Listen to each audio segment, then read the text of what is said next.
ஜெயராஜனா கொஞ்சம் ஆட்டம் இருந்து கருப்பு ட்ரெஸ் தான் போடணும். ஆட்டம் வருண்ணா கேமராவை எல்லா மாலைக்கு போடுறாங்க. கருப்பு ட்ரெஸ்ஸில் தான் வராரு. இவர் இப்போ மண்டே லைட்டாக காட்டி விடுங்க. கொஞ்சம் இருந்தேன் வீடியோ கட்டுறேன் ஃபுல்லாக தெரியல.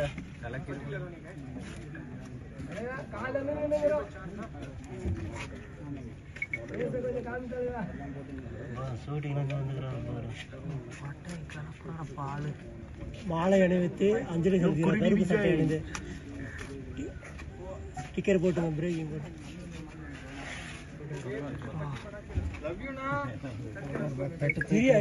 இருங்க இப்பதான் போறாங்க.